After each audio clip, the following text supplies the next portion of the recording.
Olá, meus irmãos e irmãs de Ideal Espírita, vocês amigos e amigas que nos acompanham aqui na página Estação da Luz Espírita, muitíssimo obrigado mesmo pela sua companhia. A nossa página Estação da Luz Espírita não tem fins lucrativos, o objetivo é a divulgação da doutrina espírita. E é por isso que nós reunimos aqui esta sede de matérias espíritas para que possa atender às suas necessidades, estudo, lazer, pesquisa. Você encontra aqui na nossa página Estação da Luz Espírita os livros da codificação, obras suplementares, entrevistas, palestras e os programas da Web Rádio Estação da Luz de Natal e Web Rádio Cristo Consolador de São Paulo. Ou seja, um acervo que atenda às suas necessidades, sem fins lucrativos. O objetivo é a divulgação da doutrina espírita. E agora eu convido você para nos acompanhar na reprodução de mais esse trabalho imperdível. Muito obrigado mesmo pela sua companhia e vamos juntos!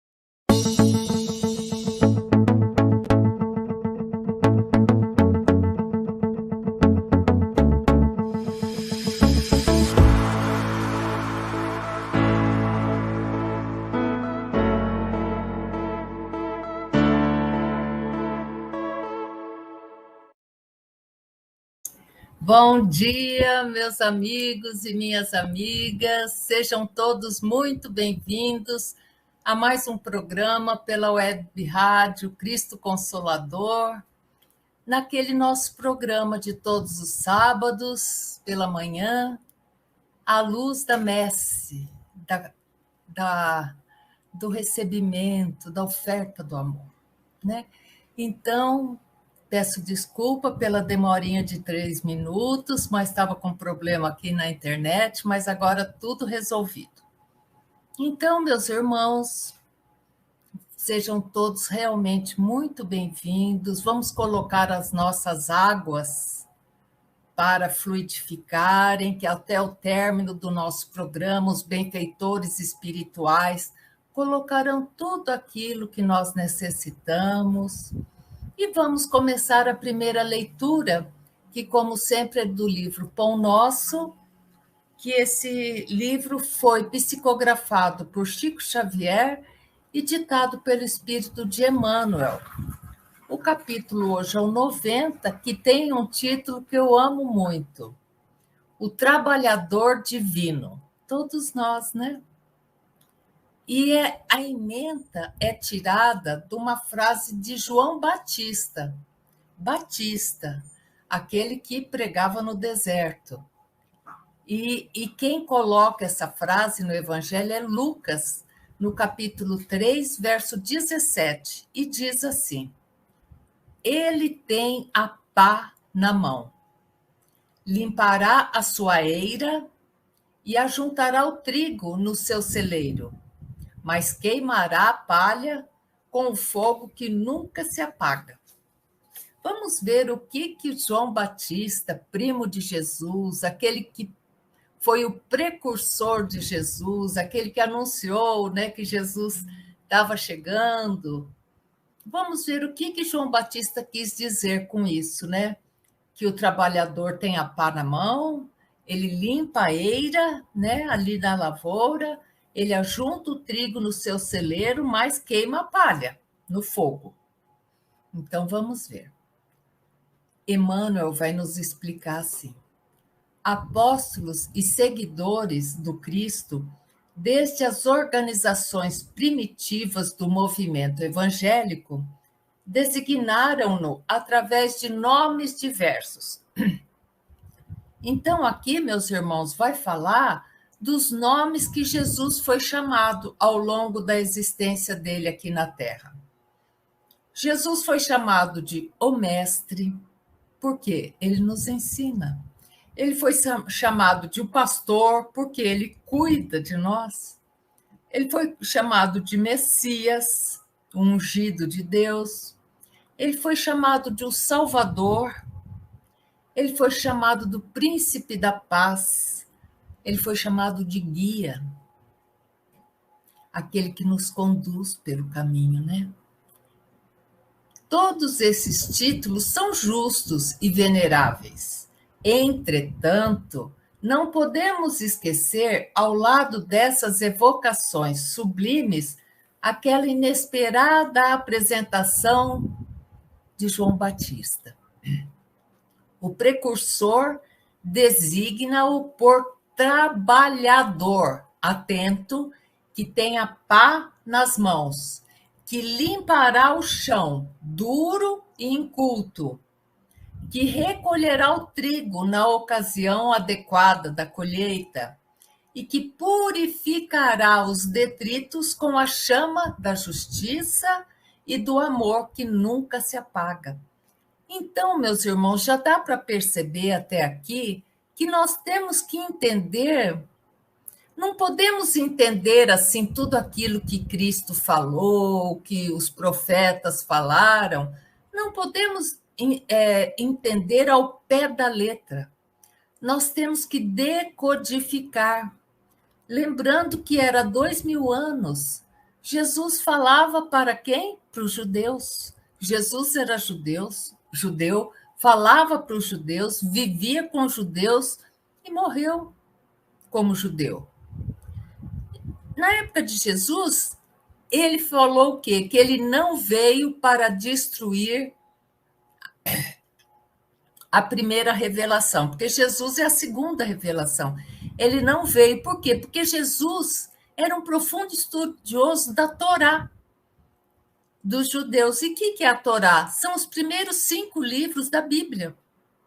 Então, Jesus estudou ali, na fonte, e é nessa interpretação que nós estamos buscando resgatar esse cristianismo primitivo, que era muito bonito. Então, olha só, Emmanuel vai falar.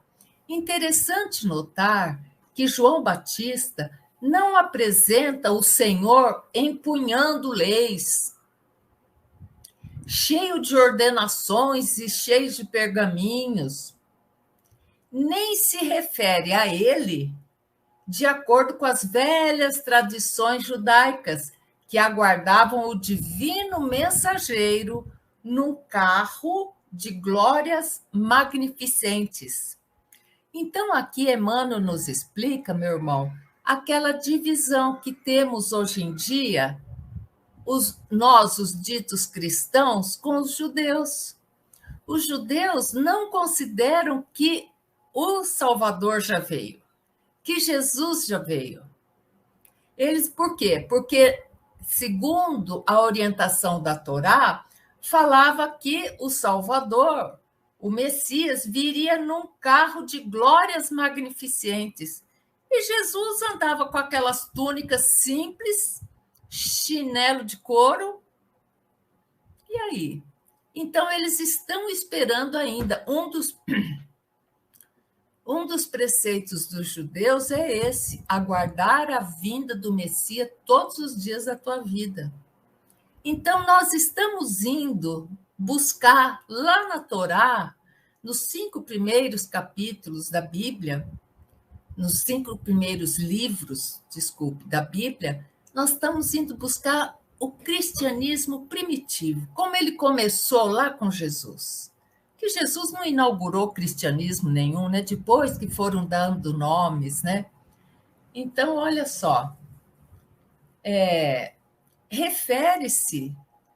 Então, Jesus não veio num carro magnificente, como eles estavam esperando, mas refere-se ao trabalhador abnegado e otimista, né? João Batista não fala lá no começo? Jesus está com a pá na mão, limpando o solo, colhendo o trigo no tempo certo, queimando as palhas. Que palhas são essas? Né?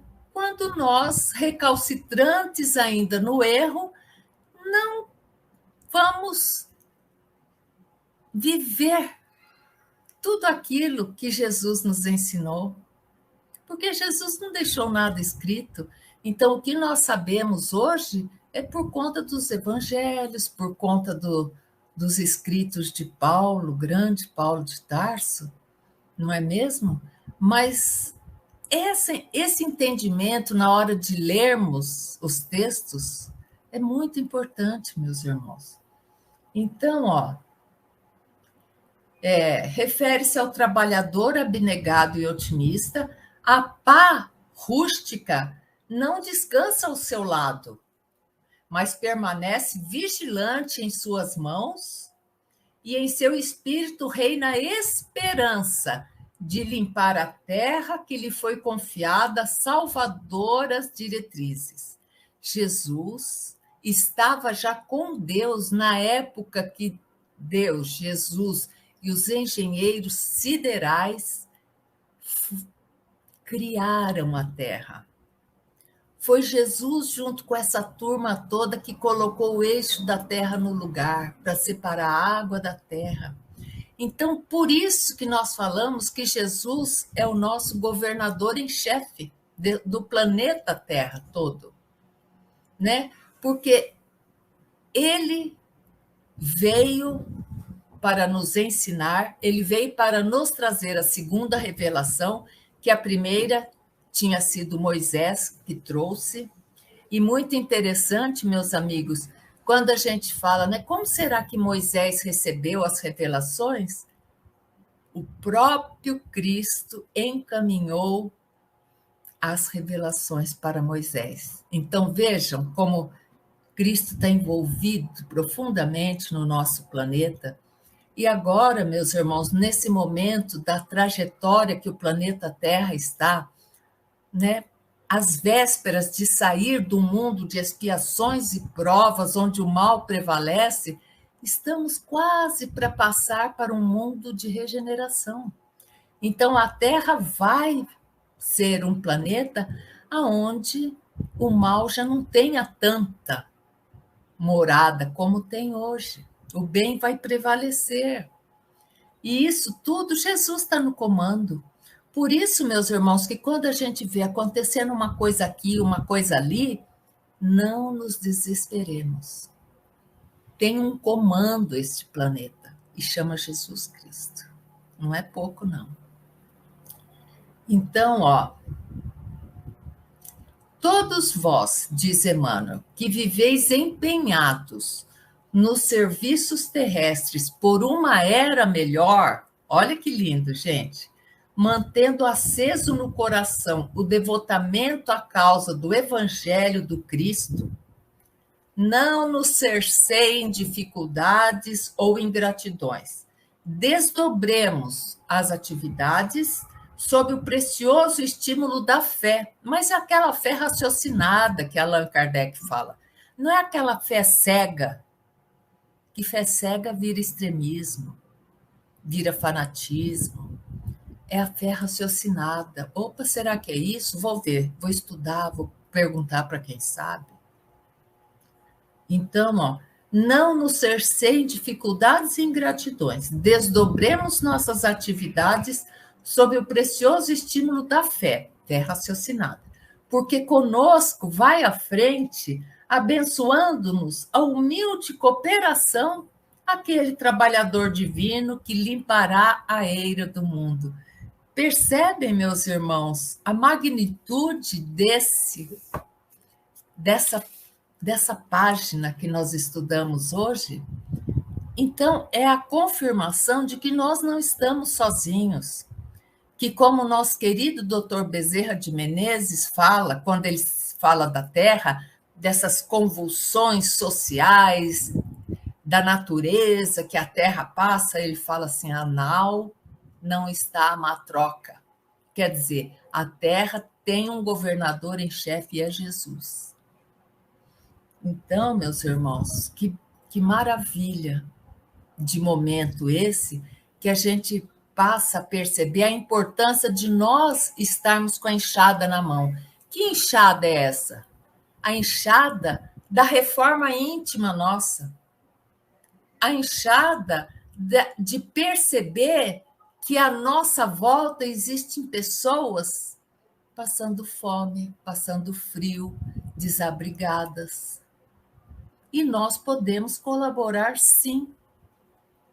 Então, é essa enxada de fazer o bem para o próximo, a enxada de fazer a nossa reforma íntima para estarmos mais atentos às dores do próximo. Às vezes, o ato só de ouvir um desabafo, nós estamos fazendo bem para o próximo, não é mesmo?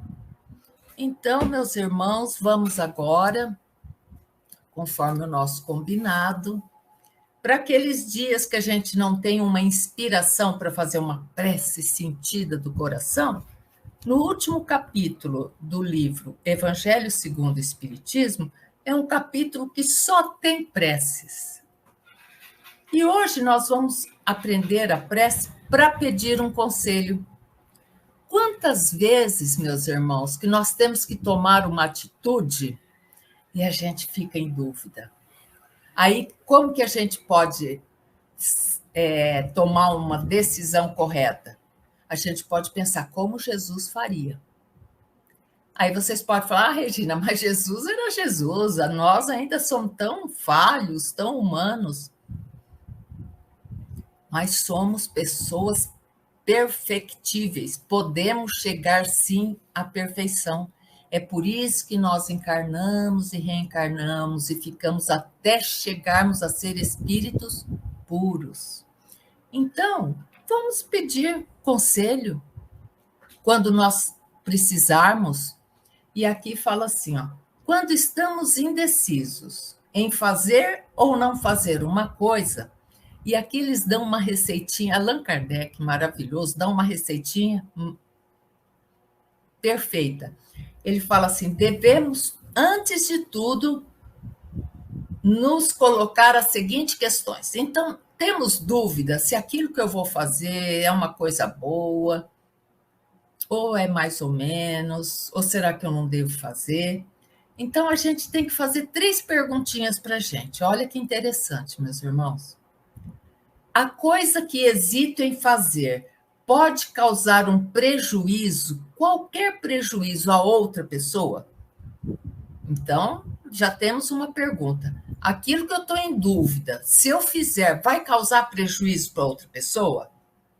A segunda pergunta que nós temos que nos fazer.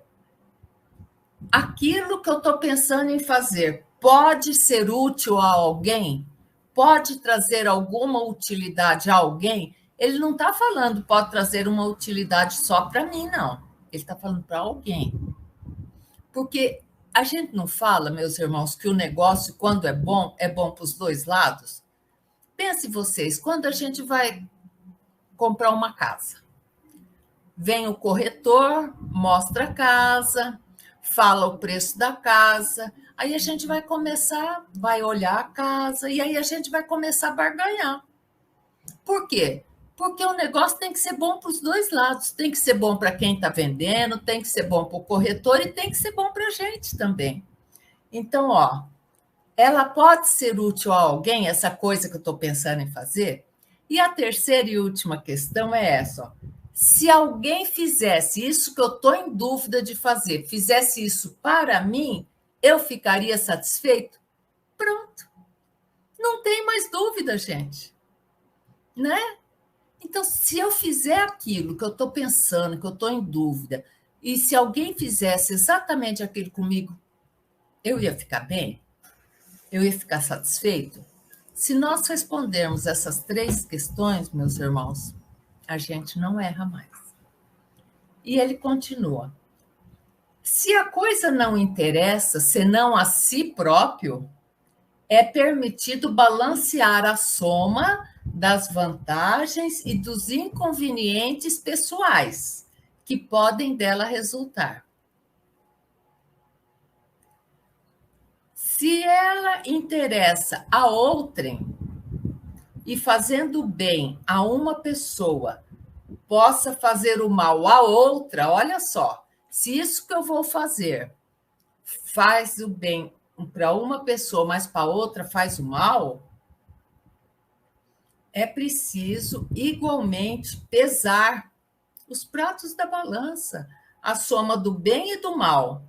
para se abster de agir. Se vai fazer mal para o outro, não vou fazer. Volta naquela pergunta, eu gostaria que a pessoa fizesse isso comigo? Aí, ó, se ela interessa a outra pessoa e fazendo bem a um, posso fazer o mal? Ah, esse já foi. É preciso igualmente pesar o bem e o mal para se abster de agir. Enfim, mesmo para as melhores coisas, é preciso ainda considerar a oportunidade e a circunstância. Pode até ser uma coisa boa, meus irmãos, mas será que naquele momento, naquela circunstância, vai ser bom? Isso chama fé raciocinada, meus irmãos. E isso daqui a gente não terceiriza, não fala, vou deixar na mão de Deus. Não, gente. Coisas materiais somos nós mesmos que resolvemos a questão. Então, enfim, mesmo para as melhores coisas, é preciso ainda considerar a oportunidade e as circunstâncias acessórias, porque uma coisa boa em si mesma pode trazer maus resultados em mãos inábeis, se não é conduzida com prudência e circunspecção. Antes de empreendê-la, convém consultar as forças e os meios de execução. Não é mesmo? Vamos supor que um pai tem uma grande empresa e ele está querendo passar essa empresa para o filho. Será que o momento vai ser bom? Será que para o próprio filho vai ser bom? Será que esse filho está preparado para isso? É isso que Allan Kardec fala. Em todos os casos, pode-se sempre reclamar a assistência dos bons espíritos, protetores, lembrando desta sábia máxima. Na dúvida, abstém-se. Não tem uma placa assim nas estradas? Na dúvida, não ultrapasse? Vai chegando nas curvas, ou num retão daquele que só tem a faixa contínua, aparece a placa. Na dúvida, não ultrapasse. É a mesma coisa. Se nós tivermos dúvida, se o momento é oportuno, se vai ser bom mesmo, vamos aguardar um pouco? Então, a prece é curtinha, gente, e fala assim: em nome de Deus Todo-Poderoso, bons espíritos que me protegeis, inspirai-me a melhor resolução a tomar na incerteza em que me encontro. Dirigi meu pensamento para o bem e desviai a influência daqueles que tentaram me desencaminhar. Viu só, gente? Então é isso. Os espíritos, o nosso anjo guardião, ele está ali, direto. A gente, às vezes, é que não utiliza de toda a ajuda que ele pode. Aí, às vezes, vocês podem falar, mas se ele sabe, por que eu tenho que pedir? Questão de humildade, meus amigos. Nós precisamos, porque quando eu chego a pedir, eles vão perceber que realmente eu quero fazer o certo, que eu estou em dúvida. Então, os benfeitores espirituais não são mágicos, com varinhas mágicas lá que resolve as coisas para a gente. Não, mas nós podemos pedir a orientação. Então, antes de resolver uma coisa, a gente à noite vai deitar, vamos fazer nossas preces, e aí a gente pede, que a gente seja intuído, que nossos protetores espirituais nos intuam qual a melhor atitude tomar. No outro dia, com toda certeza, a gente vai acordar com mais segurança do que fazer. Por quê? Porque nós estamos procurando uma resolução, a gente não entregou tudo na mão do benfeitor, não é mesmo? Então, meus irmãos, agora vamos começar o estudo, a outra parte do estudo do dia. O livro Messe de Amor, Colheita de Amor, psicografia de Divaldo Pereira Franco, ditado pelo espírito de Joana de Ângeles. E hoje, o o nome do nosso estudo é um nome tão complicado, gente, que vocês nem imaginam. Olha aí. Objurgatórias. Eu não sabia o que era isso. Então, vou ver se é coisa da internet, viu, gente? Que até agora estava me dando um trabalhão.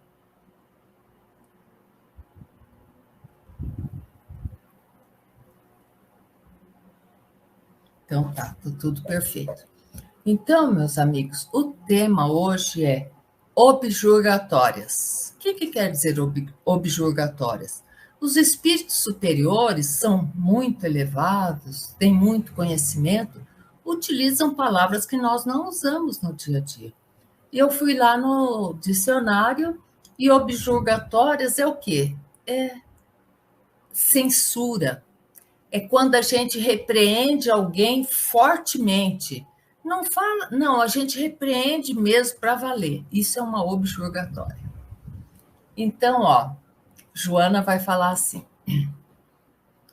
explicas a rebeldia atual e a debandada das trilhas luminosas da fé, porque a decepção marcou as experiências religiosas em que te envolveste, povoando-te de aflição, ralando-te o coração de dor. Oh, meus irmãos, isso daqui acontece com tanta frequência em todas as religiões. A pessoa começa a seguir uma religião, seja ela qual for, mas logo na primeira decepção que ela tem, porque a religião é feita por seres humanos. Então, a instituição não falha. Quem falha são as pessoas que fazem a instituição. Então, vejam vocês, a pessoa começa a ficar chateada com alguma coisa que aconteceu lá dentro, vamos falar no centro espírita, porque nós somos espíritas, né? E aí, ela simplesmente fala, não vem mais não. Debanda as trilhas luminosas da fé. Não venho mais, porque fulana me olhou de cara torta, a gente nem sabe se a pessoa estava olhando para a gente, nem sabe o que aquela pessoa estava passando naquele dia para estar com aquela cara e com aquele bico desse tamanho, mas a gente já vai julgando logo. Fulaninho olhou torto para mim. Não é assim? Fala aí, gente. Aí, olha só. E aí a gente debanda da fé porque nos decepcionamos. Ah, me decepcionei, fiquei tão triste. Então, aí o que vai acontecer? Às vezes a pessoa começa a ir na casa espírita, assistir as palestras, né? São tão gostosas as palestras, nos esclarecem tanto, né? Depois da palestra, se ela sente necessidade, vai lá e toma um passe, leva uma garrafinha de água para fluidificar, sai de lá tão bem, né? Mas aí a pessoa fala assim: olha, agora que eu entrei para o espiritismo, tudo está dando errado na minha vida. Minha filha, que era muito centrada, agora está rebelde. Isso, aquilo. Então a pessoa acha que é porque entrou para a doutrina espírita. E aí, se a gente tem oportunidade, a gente vai esclarecer que não é porque ela entrou na doutrina espírita ou numa outra religião que começou a acontecer coisas ruins para ela. As coisas ruins já iam acontecer. E por misericórdia divina, Jesus nos encaminhou para um local de fé, um local que se escuta o bom, que decodifica os escritos dos exemplos de Jesus. Então, percebem, meus irmãos, que a misericórdia de Deus, aquele virar a vida de cabeça para baixo ia acontecer, mas por misericórdia divina, Jesus encaminhou aquela pessoa para uma igreja. Por quê? Quando a gente tem uma fé, meus irmãos, a gente fica mais forte. Os irmãos nossos mesmo vão nos fortalecendo. É um que vai visitar o outro. é um que vai fazer o evangelho no lar, na casa do outro. É tão bom quando a gente recebe uns amigos que vêm fazer o evangelho no lar, na casa da gente, né? Imagina, se porque tudo estava dando errado agora na minha vida, eu largo de mão. É isso que Joana está falando. Pedi as paz e encontraste somente lutas. Então, né, quando a gente entra para uma religião, a gente fala assim, paz, eu quero paz para o mundo. Aí chega em casa, liga a televisão e vê guerra ali, guerra colar, guerra. E aí fala, nossa, mas eu peço tanto paz, né? Mas, ó, pedi as paz, encontraste somente lutas. Esperavas tranquilidade. Fala, agora eu entrei numa religião, tudo vai me sorrir melhor na vida. Esperava tranquilidades e achaste o quê? Inquietudes. Inquietudes. Vejam só. Desejava saúde. Quem de nós não deseja saúde, meus irmãos? Mas nos chega o quê? A enfermidade. Às vezes a gente até pensa, né, equivocadamente, assim, puxa, estou fazendo meu trabalho tão bonito para Jesus e me veio essa doença agora. Uma coisa não tem nada com a outra, gente. A doença, quando vem, ela já nasceu antes, lá no nosso perispírito. A doença, muitas vezes, é a cura da nossa alma. Nós temos que procurar a cura dos médicos? Claro que temos. Vamos fazer exames, vamos lá no médico, vamos fazer certinho as recomendações que ele passa. Mas não vamos ficar, eu sou uma coitada porque eu estou doente. Não. Ninguém passa o que não precisa passar, meus irmãos. É necessidade do nosso espírito. É uma prova, muitas vezes. Mas a gente deve batalhar até o último momento para se livrar dessa doença, comendo mais coisas saudáveis, né? Então, ó, aguardavas a solicitude do alto e os ouvidos cerúleos de cera pareciam-te moucos, a rogativa. Então, parece que a gente reza, reza, reza, e a espiritualidade está surda. E não adianta gritar, viu, gente? Igual tem irmãos nossos que ficam gritando lá na hora de rezar, a espiritualidade não é surda, não precisa gritar. Então, ó, e às vezes a gente fala, nossa, tanto que eu peço e não sou atendida. Às vezes, o não ser atendido é uma bênção, que a gente vai só entender depois. Só depois que a gente vai ver que se a gente tivesse entrado naquele barco, ele estava furado. Mas na hora, a gente fala aí, ó, os benfeitores nem escutam o que eu rezo.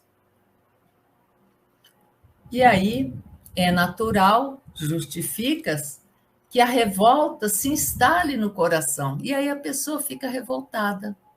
Fica revoltada com Jesus, com Maria de Nazaré, com o anjo guardião, com os benfeitores espirituais, com Deus, Criador de nossas vidas. Fica revoltada. Perde a prova. Se nós não tivermos, meus irmãos, a resiliência, a compreensão para passar da melhor maneira as nossas provas, nós vamos só sofrer por sofrer. E sofrer por sofrer não é jogo. Quando nós tivermos que sofrer passando alguma coisa, que aquilo nos traga uma lição. Uma lição. A lição do apoio dos amigos, a lição do cuidado da família, a lição da paciência, que eu precisei ter mais paciência nesse momento. Vejam vocês. Então, olha só. Formulavas a respeito do espiritismo conceitos diferentes, porque a gente acha que a doutrina espírita vai resolver todos os nossos problemas materiais. Não é assim, gente. O que a doutrina espírita pode fazer por nós é trazer aquele cristianismo redivivo, igual Jesus pregou lá no começo, e nos fortalecer para que nós sigamos aquilo que o Mestre falou. Olha só, formulavas a respeito do espiritismo conceitos diferentes. E a decepção, inevitavelmente, foi o amigo que te atendeu. Então, a pessoa já tinha passado por várias religiões e se decepcionava por todas. Aí falou, não, agora, como última, vou dar uma última chance para mim, vou para o espiritismo. E achou que, vindo para o espiritismo, tudo ia se resolver. O que pode acontecer a pessoa vindo para o espiritismo? Ela vai entender que ela precisa fazer a reforma íntima dela. Ela vai entender que a gente não terceiriza o que nós temos que passar. Deus, Jesus, Maria de Nazaré, os espíritos benfeitores, não estão aí para a gente terceirizar problema para eles, não. A gente pode pedir ajuda, orientação igual nós aprendemos na lição hoje, né? Então, todavia, és o único responsável. Olha, não tem culpado, gente. Não tem culpado. E Jesus e Deus não nos pune. Nós temos, olha, quando Deus nos criou e viu já condições do nosso espírito receber o livre-arbítrio, incutiu em nossa mente as leis divinas, então nós sabemos o que é certo e errado. E quando alguma coisa nos acontece, nós temos que saber que nós somos o único responsável. E não é para a gente ficar assim com culpa, porque a culpa nos paralisa. Ninguém há de sair daqui desse plano terrestre com culpa. Eu tento fazer certo dessa vez, não é mesmo? Então, nós somos o único responsável por tudo. Ah, mas nessa vida eu fui tão legal. Certo, e nas outras? Se essa é a nossa melhor versão, imagina, meus amigos, o que fomos lá para trás. Espíritos endurecidos. Fé, aí vai falar sobre a fé, olha que bonito. Fé é lâmpada que clareia interiormente, roteiro e não transporte. Olha que legal. Fé é um roteiro e não um transporte para resolução. É um roteiro.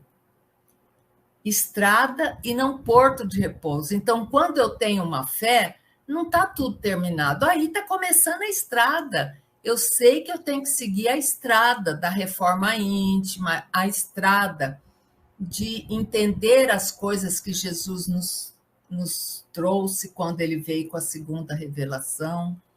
Porque no começo do livro o Evangelho segundo o Espiritismo, se eu não me engano, fala que Moisés chegou com a primeira revelação. Importante, importantíssima. Jesus chegou com a segunda revelação. E o Espiritismo vem arrematar. Por quê? Porque nós já estamos em condições de entender o porquê das coisas, de onde eu vim, para onde eu vou, por que me acontecem certas coisas. Então, as 3 revelações são importantes. Então, fé é lâmpada que clareia nós interiormente. É um roteiro, mas não é um transporte. E não é um porto de repouso, é uma estrada. Estrada quer dizer que a gente vai caminhando, não é mesmo? E aí, Joana continua, gente. O Espiritismo não equaciona dificuldades, consoante o engano de observação a que se está afeiçoado na Terra. Porque, às vezes, a pessoa fala assim, o Espiritismo fala muito em sofrimento. Não, porque, vejam vocês, a gente fala real. Quando a gente fala de morte, morte não é uma coisa certa que vai acontecer com todos nós? É. Então, não é melhor a gente se preparar agora para quando nós formos chamados de volta lá para o mundo espiritual, que nós levemos, né, ações no bem, que é a única coisa, gente, que nós vamos levar. Então, ó, para muitos, diz Joana, a misericórdia divina deveria ser uma escrava às ordens de todas as paixões. Então, assim, eu quero, peço para Deus, ele dá, né? Eu quero, peço para o Espírito protetor, ele dá. Eu quero, pede para Jesus, ele dá. Mas não é assim. Misericórdia divina não é isso. Misericórdia divina é quando nós tivermos que passar as nossas provas, que nós passemos sem nos desesperar, com a consciência de que não estamos sós, que Jesus está mais de perto conosco, que Deus nos ama tanto que nos criou para sempre. A vida não termina quando o corpo morre. A vida continua, porque a nossa real vida é a espiritual. Então, olha só. Todavia, o melhor remédio para evitar determinadas baciloses é o bacilo vacina. E aqui vamos entender. Quando tem as campanhas da vacina no dia a dia, a gente vai lá, todo ano toma a vacina da gripe, agora todo ano estamos tomando a vacina do Covid, não é isso? Nós estamos tomando as vacinas. Então, por quê? A vacina é um remédio, é um antídoto para evitar que nós fiquemos doentes daquelas doenças. Então, o melhor remédio para evitar que o mal nos alcance é vibrarmos no bem. Porque não tem jeito, gente. Essa equação não vai fechar se nós estamos vibrando no mal. Nem estamos, a gente deita e acorda sem lembrar, sem agradecer pelo dia que passou, sem pedir apoio pelo dia que está começando. A gente não está nem aí, nem lembra do nosso anjo da guarda. A gente nem se sente aconchegada nos braços de Maria de Nazaré. E aí, como que a gente vai querer que a gente se livre daquelas doenças, daquelas, né, das intempéries que nos alcançam? Olha só, para muitas necessidades, o socorro ainda há necessidade em forma de aguilhão. O que é aguilhão? Espeto. Ah, gente, como isso é verdade. Percebam, gente, se vocês não sentem certos momentos da nossa vida que nós estamos sendo espetados, assim, tipo, que nós estamos sendo colocados à prova. Não tem momento que a gente fala assim, meu Deus, até quando vai essa prova? Mas por quê? Porque para muitas necessidades, o socorro ainda é o cutucar. É aquele quando cutuca e a gente acorda, pisei na bola. E vai tentar fazer o certo. Olha só, Deus nos ajuda, diz Joana de Ângeles. Não como desejamos, mas consoante nossas reais necessidades. Meus irmãos, nós confundimos muito o necessário com o supérfluo. E, inclusive, nos nossos petitórios a Deus. Será que é imprescindível que eu tenha muito mais dinheiro do que eu tenho? Não, Regina, mas eu vivo contando as moedas para chegar no final do mês. E a gente pede, queria ter mais um alívio. Será que para nós iria ser bom? Nós não sabemos, gente, a gente não enxerga um palmo na frente do nosso nariz. Deus que nos criou sabe as nossas necessidades de evolução, porque nós somos seres ainda falhos, mas somos perfectíveis, vamos chegar à perfeição. Então, e para isso, Deus sabe o que manda, quando manda, Por quê? Porque fui eu mesmo que construí, se não agora nesta encarnação, em outras. Então não é culpa, gente, é responsabilidade. Só responsabilidade. Olha só, para certas feridas, o cautério com ferro em brasa é o melhor método curador, né? Então, cautério com ferro em brasa é o bisturi de hoje em dia. Então, para certas feridas, o médico não tem que pegar o bisturi e ir lá queimar aquela ferida, lá para ela começar a cicatrizar.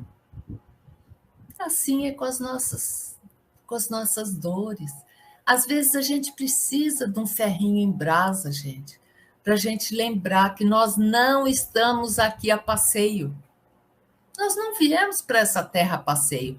Um planeta de provas e expiações ainda, recém-saído do planeta primitivo. Gente, nós vamos começar a sentir um refresco quando a Terra passar por um mundo de regeneração. Mas para isso nós temos que fazer o nosso amanhã hoje. Não vamos esperar sentado na rede, deitado na rede, que chegue o mundo de regeneração e a gente volte para o mundo de regeneração, se nós não fizemos nada para isso. Olha só, por que então fazer do nosso Pai ou da nossa fé nossos servos? Já prestaram atenção, meus irmãos, que muitas vezes nós queremos que Deus, Jesus, sejam nossos servidores? Eles têm que nos servir tudo aquilo que nós precisamos? E Jesus não fala lá no Evangelho? Olhai as aves dos céus, que elas sempre vão ter o que comer. E aí podem perguntar, Regina, mas nós não temos que trabalhar para comer, que nós vamos ter. Não. Elas, olhar as aves do céu, é o quê? Todos estamos ao amparo do Criador. Mas tem que partir de nós. É a mesma coisa, meus irmãos, quando uma pessoa está passando por um problema de saúde, seja de saúde mental, emocional ou saúde física mesmo. E todo mundo percebe, chega com a pessoa e fala: ó, meu irmão, você precisa procurar um médico. Você já está com essa depressão faz muito tempo. E a pessoa fala: não vou não. A pessoa está com um problema de saúde e está vendo que cada dia está ficando pior, mas não procura um médico. E aí? Nós vamos exigir o quê de Deus? Não é? Não sei se eu já contei para vocês, numa época de enchente, a água subiu e invadiu a casa de uma pessoa. Invadiu até no teto mesmo. E a pessoa subiu para cima do telhado e ficou lá, em prece, rezando. E a Defesa Civil da cidade mandou o barco. O barco falou: ô, senhor, vem aqui, ó, pega a corda. Ele falou: não, meu senhor vai me salvar. Deus é poderoso, ele vai me salvar. Moço, pega a corda, vem aqui, que nós estamos aqui para salvar você. Não, eu tenho fé.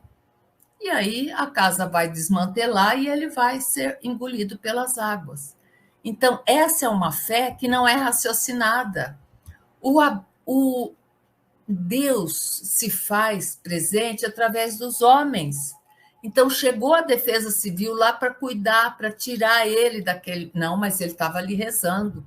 Entende, gente, como a nossa fé ainda é muito pueril? Olha só. Por que então fazer do nosso Pai ou da nossa fé nossos servos, transformando a justiça da lei que nos conduz ao resgate em preferência para conosco? Ai, porque eu sou tão bonitinha, Deus vai olhar para mim. Ai, eu arrumei uma vaga aqui no estacionamento que não tinha nenhuma vaga. Falar: ai, obrigado, papai do céu, você me arrumou uma vaga. Que Deus está preocupado em arrumar vaga para a gente? Pensa, gente. Vamos pensar. Não é? Então, olha só,